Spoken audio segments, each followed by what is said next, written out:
Selamat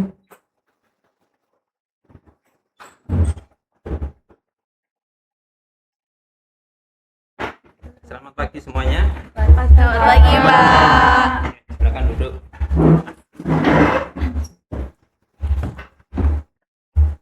Assalamualaikum warahmatullahi wabarakatuh. Waalaikumsalam warahmatullahi wabarakatuh. Selamat pagi rekan-rekan. Terima kasih atas kehadiran semuanya. Hari ini kita akan melaksanakan rapat evaluasi hasil inspeksi kesehatan lingkungan rumah sakit. Tujuan rapat ini adalah mengevaluasi seluruh indikator yang belum memenuhi standar, mengidentifikasi penyebabnya, kemudian menyusun rencana perbaikan agar seluruh indikator dapat memenuhi ketentuan yang berlaku.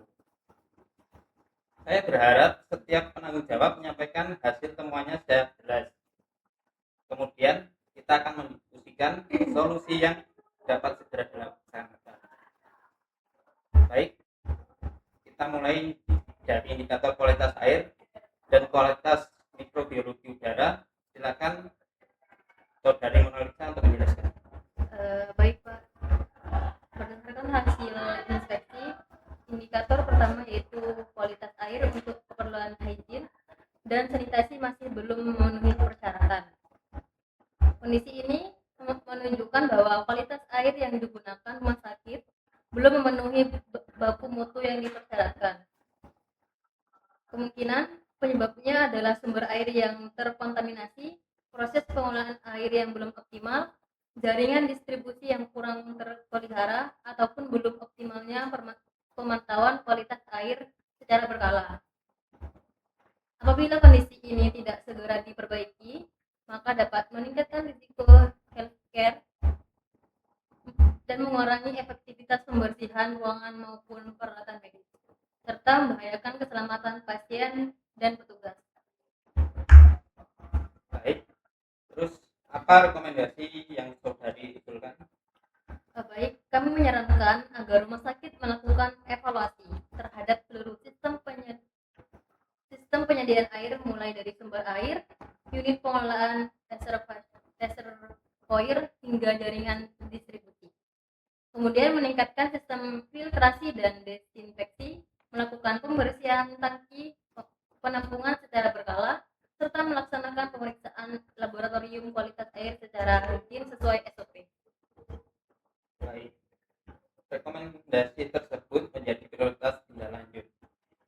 Selanjutnya mengenai kualitas mikrobiologi udara ruang operasi bagaimana? Baik Pak, hasil pemeriksaan menunjukkan bahwa jumlah koloni bakteri pada ruang operasi kosong masih melebihi baku mutu. Selain itu, pada saat ruang operasi sedang digunakan, jumlah mikroorganisme juga masih berada di atas standar yang dipersyaratkan. Kondisi tersebut menunjukkan bahwa pengendalian kualitas udara di ruang operasi belum optimal. Apabila tidak segera dilakukan perbaikan, maka risiko kontaminasi mikroba pada tindakan pembedahan dapat meningkatkan sehingga berpotensi menyebabkan infeksi pasca operasi. Lalu bagaimana rencana untuk perbaikannya? Kami mengusulkan evaluasi menyeluruh terhadap sistem ventilasi dan HVAC, termasuk pemeriksaan serta penggantian filter HEPA secara berkala. Selain itu, dilakukan pembersihan dan disinfeksi ruang operasi sesuai SOP, membatasi keluar masuk personel selama tindakan operasi, serta melakukan monitoring kualitas mikrobiologi udara secara berkala. Baik, terima kasih Saudara Nurita untuk penjelasannya. Baik, Pak. Untuk selanjutnya, saya persilakan untuk Saudari Nabila untuk menjelaskan. Terima kasih, Pak. Berdasarkan hasil inspeksi, pada beberapa ruangan ditemukan tingkat kebisingan yang melebihi baku mutu sekitar 5 desibel. Kondisi tersebut berpotensi mengganggu kenyamanan pasien, waktu istirahat, komunikasi petugas, bahkan dapat memperlambat proses penyembuhan. Apa yang menjadi penyebab utama? Penyebabnya antara lain aktivitas petugas dan pengunjung yang cukup ramai, suara troli dan peralatan medis, pintu yang menimbulkan suara keras, serta belum adanya material peredam suara pada ruangan. Baik, lanjut untuk rekomendasinya gimana? Kami mengusulkan pembatasan jumlah pengunjung, pemasangan tanah zona tenang, perawatan troli dan peralatan yang menimbulkan kebisingan, pemasangan material peredam suara, serta melakukan monitoring kebisingan menggunakan sound level meter secara berkala. Selain kebisingan, kami juga menemukan beberapa ruangan memiliki intensitas pencahayaan yang masih berada di bawah standar. Kondisi ini dapat mengurangi kenyamanan pasien dan menghambat ketelitian petugas saat memberikan pelayanan. Penyebabnya antara lain jumlah lampu yang kurang, lampu mulai redup, armatur kotor, maupun tata letak lampu yang belum optimal. Bagaimana itu tindakan perbaikan? Kami menyarankan penambahan titik lampu, mengganti lampu dengan lumen yang sesuai standar, membersihkan armatur secara berkala, mengoptimalkan pencahayaan alami, serta melakukan pengukuran menggunakan lux meter secara rutin. Baik, terima kasih. Untuk selanjutnya, Saudari Jarina Depok untuk menjelaskan. Baik, Pak. Terima kasih. Jadi berdasarkan hasil pemeriksaan kami, tingkat pencahayaan di beberapa area seperti ruang endoskopi, laboratorium, ruang sinar X, dan koridor ternyata masih di bawah standar. Kalau kondisi ini terus dibiarkan, dampaknya cukup beresiko, mulai dari mengganggu ketelitian petugas saat bekerja, meningkatkan resiko kesalahan pelayanan, sampai potensi kecelakaan bagi pasien atau staf di area koridor rumah sakit. Apa penyebab yang paling memungkinkan? Ada beberapa faktor utama yang kami temukan, yaitu yang pertama, lampu yang sudah redup, jumlah lampu yang tidak mencukupi, distribusi cahaya yang belum merata, serta kurangnya pemeliharaan instalasi pencahayaan. Baik. Silakan lanjutkan dengan rekomendasinya. Untuk rekomendasi atau solusi yang kami usulkan, yaitu segera mengganti lampu-lampu yang sudah tidak optimal, kemudian menambah titik lampu baru sesuai kebutuhan masing-masing di tiap ruangan, kemudian memperbaiki tata letak atau distribusi pencahayaannya, yang terakhir melakukan inspeksi serta pengukuran intensitas cahaya secara berkala menggunakan lux meter. Baik, terima kasih atas laporannya. Baik, selanjutnya kita akan membahas hasil inspeksi kebisingan pada ruang pasien, ruang operasi, ruang umum, dan ruang penunjang. Saya persilakan Saudari Naswa untuk menyampaikan hasil inspeksinya. Terima kasih, Pak. Berdasarkan hasil pengukuran, tingkat kebisingan pada ruang pasien saat tidak tidur mencapai 50 desibel A, sedangkan baku mutu yang dipersyaratkan adalah 45 desibel A. Artinya, kondisi tersebut belum memenuhi standar kesehatan lingkungan. Selain itu juga, kebisingan pada ruang operasi umum juga mencapai 55 desibel A, sehingga melebihi baku mutu. Apa penyebab utama dari kondisi tersebut? Untuk berdasarkan hasil observasi, sumber kebisingan berasal dari percakapan petugas dan pengunjung, televisi yang menyala, alarm alat medis, serta suara roda troli. Dan juga seringnya ada pintu yang dibuka dan ditutup. Sedangkan pada ruang operasi, kebisingan berasal dari sistem HVAC, mesin anestesi, komunikasi tim operasi, serta aktivitas keluar masuk petugas. Menurut Saudari, apa dampaknya apabila kondisi ini tidak segera diperbaiki? Kebisingan itu dapat mengganggu kenyamanan pasien, terus juga menurunkan kualitas istirahatnya, menghambat proses penyembuhannya juga, bahkan mengganggu konsentrasi tim bedah saat melakukan tindakan operasi. Baik. Lalu bagaimana rencana untuk perbaikannya? Kami mengusulkan pembatasan jam kunjungan pasien, serta mengingatkan petugas agar berbicara dengan suara yang lebih pelan, melakukan perawatan roda troli dan peralatan medis juga, memasang material peredam suara apabila itu diperlukan juga, serta melakukan monitoring kebisingan secara berkala menggunakan sound level meter. Baik, rekomendasi tersebut akan kita masukkan ke dalam rencana tindak lanjut. Selanjutnya saya persilakan Saudari Naila. Baik, terima kasih Pak. Untuk hasil inspeksi menunjukkan bahwa tingkat kebisingan pada ruang umum dan ruang anestesi kemudian juga masih melebihi dari standar. Kondisi ini menunjukkan bahwa pengendalian kebisingan di area penunjang pelayanan belum berjalan secara optimal, Pak. Apa yang Saudari temukan dari selama infeksi itu? Jadi masih banyak pengunjung yang berbicara dengan suara keras, televisi di ruang tunggu yang memiliki volume yang cukup tinggi, alarm alat medis juga belum diatur dengan baik, dan juga belum diterapkan kebijakan quiet zone maupun quiet time. Menurut saudari, solusi apa yang paling efektif? Kami mengusulkan bahwa pemasangan rambu quiet zone, penerapan quiet time, pengaturan volume alarm alat medis, dan juga pembatasan jam kunjungan, dan juga serta edukasi pada petugas dan pengunjung agar menjaga ketenangan di lingkungan. Baik, saya setuju. Edukasi kepada seluruh petugas juga perlu dimasukkan ke dalam program peningkatan mutu. Baik, berikutnya saudari Nurul Isnaini. Baik, terima kasih Pak. Kami melakukan inspeksi pada ruang gudang dan instalasi farmasi. Hasil evaluasi menunjukkan bahwa apabila tingkat kebisingan melebihi 75 dBi, maka kondisi tersebut berpotensi mengganggu komunikasi petugas, kenyamanan bekerja, serta keselamatan kerja. Apa penyebab yang paling mungkin? Sumber kebisingan berasal dari mesin maupun pelaratan yang digunakan secara bersamaan, serta belum optimalnya pemeliharaan pelaratan. Terus apa rekomendasinya?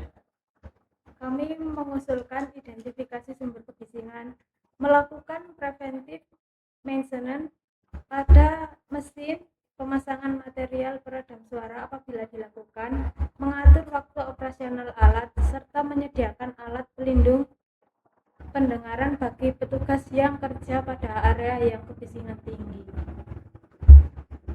Baik, pencegahan selalu lebih baik daripada menunggu munculnya gangguan kesehatan kerja.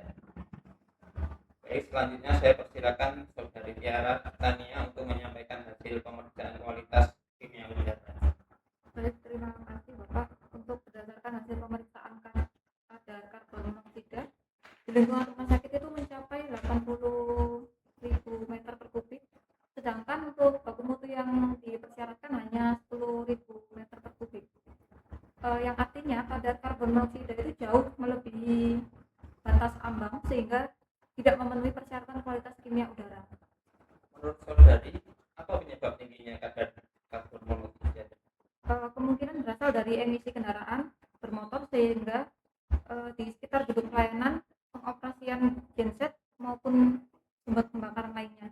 Selain itu juga ada sistem ventilasi dan heavy AC diduga belum mampu untuk mengeluarkan gas pencemar secara optimal sehingga karbon monoksida terakumulasi di dalam ruangan. Terus apa dampaknya terhadap pelayanan rumah sakit? Untuk dampaknya sendiri itu ada paparan karbon monoksida dapat menyebabkan sakit kepala, terus pusing, sesak napas, menurunkan konsentrasi petugas, bahkan juga membahayakan pasien yang memiliki gangguan pernapasan, Pak, seperti penyakit jantung. Lalu bagaimana rencana perbaikannya? Untuk perbaikannya sendiri, kami mengusulkan identifikasi seluruh sumber emisi karbon monoksida, kemudian memastikan ruang genset memiliki sistem pembangunan gas buang sesuai standar, juga meningkatkan efektivitas ventilasi dan sistem heavy AC, kemudian membatasi aktivitas kendaraan di sekitar gedung pelayanan, serta melakukan pemantauan kualitas udara secara berkala. Baik, saya minta rekomendasi tersebut segera dikoordinasikan dengan bagian sarana prasarana. Iya. Baik. Bagaimana dengan parameter nitrogen dioksida? Apabila kadar nitrogen dioksida itu melebihi baku mutu, kondisi tersebut itu menunjukkan adanya pencemaran udara akibat proses pembakaran, itu seperti emisi kendaraan, genset maupun boiler. Kemudian ada paparan NO2 itu dapat mengganggu kesehatan saluran pernapasan, terutama pada pasien, petugas, dan juga pengunjung yang rentan. Apa tindakan yang saudara lakukan? Untuk tindakan yang kami usulkan yaitu terkait identifikasi seluruh sumber emisi nitrogen dioksida, kemudian meningkatkan sirkulasi udara melalui ventilasi alami maupun mekanis, melakukan pemeliharaan rutin sistem heavy AC, kemudian mengurangi aktivitas kendaraan di sekitar gedung pelayanan, serta melakukan monitoring kualitas udara secara berkala. Baik, kualitas udara merupakan salah satu indikator penting keselamatan pasien. Sehingga saya minta dilakukan evaluasi secara menyeluruh. Iya, baik. Baik, selanjutnya kita akan membahas hasil indeksi parameter kimia udara lainnya, pengendali vektor dan pengelolaan limbah. Saya persilakan Saudari Natasha pada sesi berikutnya. Baik, terima kasih Pak. Berdasarkan hasil pemeriksaan kadar sulfur dioksida yang dikandungan SO2 belum memenuhi persyaratan kualitas udara. Kondisi ini menunjukkan masih adanya sumber emisi yang berasal dari proses pembakaran seperti genset, boiler maupun kendaraan operasional rumah sakit. Apa dampaknya apabila kondisi tidak segera ditangani? Paparan sulfur dioksida dapat menyebabkan iritasi saluran pernapasan, memperburuk asma, serta menurunkan kualitas udara di lingkungan rumah sakit. Baik, apa rencana perbaikannya? Kami mengusulkan identifikasi seluruh sumber emisi SO2 menggunakan bahan bakar rendah sulfur, meningkatkan sistem ventilasi dan pembuangan gas buang, melakukan pemeliharaan rutin pada genset maupun boiler, serta melakukan pemeriksaan kualitas udara secara berkala. Selain sulfur dioksida, bagaimana dengan formaldehida? Hasil pemeriksaan menunjukkan kadar formaldehida juga belum memenuhi persyaratan. Penyebabnya adalah dapat berasal dari furniture berbahan kayu olahan, cat, lem, karpet maupun bahan pembersih yang digunakan di dalam ruangan. Apa resikonya? Untuk resikonya adalah dapat menyebabkan iritasi mata, hidung, tenggorokan, sakit kepala, bahkan gangguan kesehatan apabila terpapar dalam jangka yang panjang. Lalu bagaimana tindak lanjutnya? Kami menyarankan penggunaan material rendah emisi, meningkatkan ventilasi ruangan, mengurangi penyimpanan bahan kimia di dalam ruangan, serta melakukan monitoring formaldehida secara berkala. Baik, saya akan minta bagian sarana dan logistik untuk melakukan evaluasi terhadap material yang digunakan di rumah sakit. Selanjutnya hasil pengendalian vektor. Silakan Saudari Nur Ardia untuk menjelaskan. Terima kasih Pak. Berdasarkan hasil survei, nilai NPR nyamuk Anopheles masih berada di atas standar yang dipersyaratkan. Selain itu, indeks habitat larva Anopheles dan resting rate nyamuk Aedes juga belum memenuhi standar. Menurut saudara, apa penyebab utama? Masih ditemukan genangan air yang menjadi tempat perindukan nyamuknya. Sistem drainase juga belum optimal, surveillance entomologi belum dilakukan secara rutin, serta pengendalian vektor belum dilakukan secara terpadu. Kalau dibiarkan apa resiko? Jika dibiarkan, resikonya meningkatkan penularan penyakit tular vektor seperti malaria maupun demam berdarah di lingkungan rumah sakit. Baik. Apa rekomendasi yang saudara usulkan? Rencananya kami mengusulkan pelaksanaan survei entomologi secara berkala, menghilangkan seluruh genangan air, memperbaiki drainase, melaksanakan larvasidasi dan fogging sesuai indikasi, meningkatkan inspeksi sanitasi lingkungan, serta memberikan edukasi kepada seluruh pegawai mengenai pemberantasan sarang nyamuk. Oke, saya setuju. Pengendalian vektor harus menjadi program rutin, bukan hanya dilakukan ketika ditemukan kasus. Selanjutnya Saudari Fiona. Baik Pak, mungkin untuk kami melakukan survei terhadap kepadatan nyamuk culek SP. Untuk hasil evaluasinya menunjukkan bahwa metode survei perlu ditingkatkan agar data yang diperoleh benar-benar menggambarkan kondisi lingkungan rumah sakit. Apa yang menjadi kendala saat pelaksanaan survei? Untuk yang menjadi kendala adalah survei belum dilakukan pada waktu puncak aktivitas nyamuk dan jumlah titik pengamatan masih terbatas serta monitoring habitat larva belum dilakukan secara menyeluruh. Lalu bagaimana tindak lanjutnya? Mungkin kami mengusulkan penambahan titik pengamatan, melakukan survei sesuai metode standar Kementerian Kesehatan, meningkatkan inspeksi habitat larva pada saluran drainase maupun genangan air, serta melakukan monitoring secara rutin, Pak. Baik, data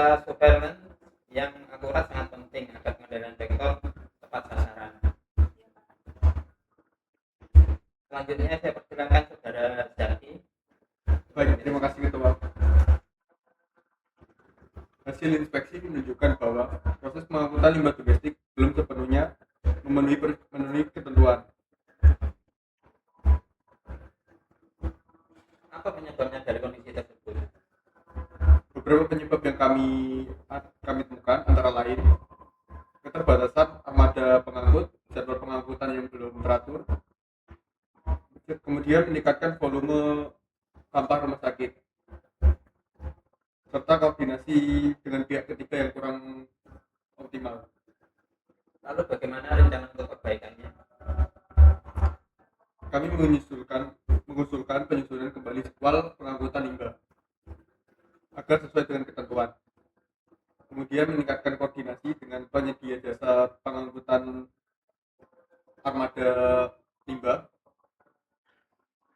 Kemudian memperbaiki fasilitas TPS D3 agar sesuai persyaratan yang berlaku. Dan melengkapi dokumen administrasi dan segera melakukan proses perizinan. Baik. Pengelolaan limbah merupakan aspek sangat penting. Saya minta tindak lanjut ini menjadi prioritas karena berkaitan dengan keselamatan lingkungan dan kepatuhan terhadap regulasi. Baik, seluruh laporan telah kami terima. Selanjutnya kita akan membahas hasil evaluasi instalasi pengelolaan air limbah atau IPAL, pengelolaan linen, dan menyusun rencana tindak lanjut bersama. Baik, kita memasuki agenda terakhir mengenai hasil inspeksi terkait instalasi pengelolaan air limbah dan pengelolaan linen. Kebetulan penanggung jawab IPAL dan laundry saya sendiri, jadi saya akan menjelaskan berdasarkan hasil inspeksi kualitas limbah cair hasil instalasi pengelolaan air limbah atau IPAL. Masih terdapat beberapa parameter yang belum memenuhi baku mutu. Selain itu, kami juga menemukan bahwa proses pencucian linen infeksius dan linen non infeksius belum dilakukan secara terpisah. Menurut saya, apabila kondisi tersebut tidak diperbaiki segera, dampaknya akan mencemari lingkungan dan menimbulkan risiko terhadap kesehatan masyarakat. Sedangkan pencampuran linen infeksius dan non infeksius dapat meningkatkan risiko healthcare associated infection atau HI yang membahayakan petugas laundry. Jadi rekomendasi perbaikannya, kami mengusulkan evaluasi seluruh terhadap unit IPAL, melakukan pemeriksaan rutin secara proses pengelolaan limbah, memperbaiki unit yang tidak berfungsi optimal, melakukan unit uji laboratorium secara berkala, serta memastikan seluruh parameter memenuhi baku mutu. Untuk pengelolaan linen, kami menyarankan agar linen infeksius bisa sejak dari ruangan perawatan menggunakan kantong khusus, petugas menggunakan alat pelindung diri lengkap, serta proses pencucian menggunakan SOP rumah sakit. Baik, itu saja yang bisa saya sampaikan. Terima kasih atas laporannya semua. Semoga kita bisa berdiskusi penetapan prioritas. Baik rekan-rekan, seluruh hasil inspeksi kesehatan lingkungan telah dipaparkan masing-masing penanggung jawab. Langkah selanjutnya adalah penentuan prioritas masalah yang harus segera ditindaklanjuti agar upaya perbaikan dapat dilakukan secara efektif dan sesuai dengan tingkat resikonya. Pada rapat ini kita akan menggunakan metode USG, urgency assessment grow, untuk menentukan prioritas masalah. Izin Pak, mengapa kita menggunakan metode USG? Metode USG merupakan metode penemuan prioritas masalah menilai 3 aspek, yaitu urgensi atau U, yaitu tingkat urgensi dan berapa mendesak suatu masalah harus segera ditangani. Seriousness atau S, yaitu tingkat keparahan dan besarnya dampak yang ditimbulkan apabila masalah tersebut tidak segera diselesaikan. Grow atau G, yaitu potensi masalah yang berkembang menjadi lebih besar apabila tidak segera dilakukan tindakan. Setiap aspek diberikan skor 1 sampai 5, kemudian dijumlahkan. masalah dengan nilai total tertinggi menjadi prioritas utama dalam penyusunan rencana tindak lanjut.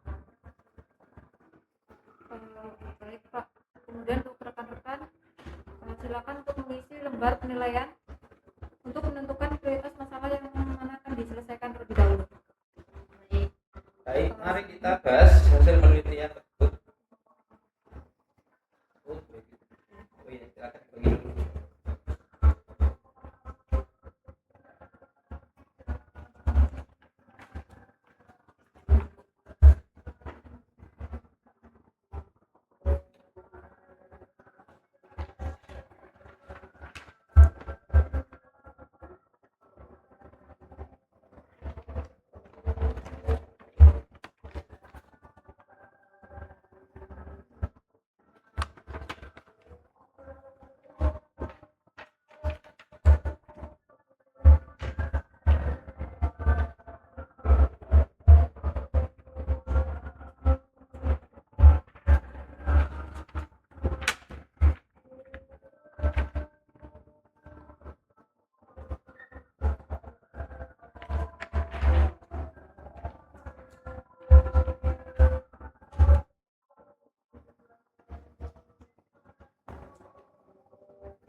Sudah jadi semua. Sudah. Ini Pak untuk hasilnya. Nanti rekan-rekan akan menyampaikan terkait hasil nilai dari prioritas masalahnya. Baik, mari kita bahas hasil penelitian tersebut. Berdasarkan hasil penilaian kualitas air dan mikrobiologi udara memperoleh skor tertinggi, yaitu 16. Masalah ini menjadi prioritas pertama karena berhubungan langsung dengan keselamatan pasien, mutu pelayanan rumah sakit, serta berisiko meningkatkan healthcare associated infection apabila tidak segera diperbaiki. Baik, selanjutnya untuk kualitas udara kimia itu memperoleh skor 14. Tingginya kadar karbon monoksida dan parameter kimia lainnya itu dapat membahayakan pasien, pengunjung maupun tenaga kesehatan, Pak. Jadi sehingga perlu segera dilakukan pengendalian sumber pencemaran dan perbaikan sistem ventilasinya. Ini pengelolaan limbah cair atau IPA juga masuk memperoleh skor 14 karena berpotensi menyebabkan pencemaran lingkungan serta meningkatkan risiko infeksi apabila tidak memenuhi standar. Untuk pengendalian vektor juga diperoleh skor 13 walaupun berada di bawah 3 prioritas utama. Pengendalian vektor tetap penting Pak untuk mencegah penularan penyakit yang ditularkan melalui nyamuk maupun vektor lainnya. Selanjutnya, pengelolaan limbah B padat dan TPS limbah B3 mendapatkan skor 12. Perbaikan pada aspek ini diperlukan untuk memenuhi ketentuan peraturan perundang-undangan serta mencegah pencemaran lingkungan. Sedangkan kebisingan dan pencahayaan memperoleh skor 9. Meskipun menjadi prioritas terakhir, aspek ini tetap harus diperbaiki karena berpengaruh terhadap kenyamanan pasien, keselamatan kerja petugas, dan mutu pelayanan rumah sakit. Baik, berdasarkan hasil penelitian menggunakan metode USG, maka urutan prioritas perbaikan di rumah sakit adalah sebagai berikut. Yang pertama, kualitas air dan mikrobiologi udara skor 15, kualitas kimia udara skor 14, pengelolaan limbah cair IPAL dan laundry skor 14, pengendalian vektor binatang pembawa penyakit skor 13, pengelolaan limbah padat dan TPS B3 skor 12, kebisingan dan pencahayaan skor 9. Prioritas ini akan menjadi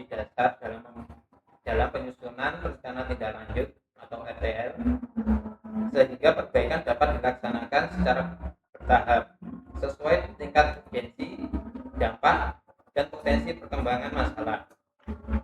Dengan demikian, diharapkan seluruh indikator inspeksi kesehatan lingkungan dapat memenuhi standar dan persyaratan serta mendukung peningkatan mutu pelayanan dan keselamatan pasien di rumah sakit. Terima kasih. Saya akhiri untuk rapat hari ini. Sekian dari saya, kurang lebihnya saya minta maaf. Wassalamualaikum warahmatullahi wabarakatuh. Waalaikumsalam warahmatullahi wabarakatuh. Ya, terima kasih semuanya. Terima kasih Pak. Selamat pagi dan selamat bekerja kembali. Baik, Pak.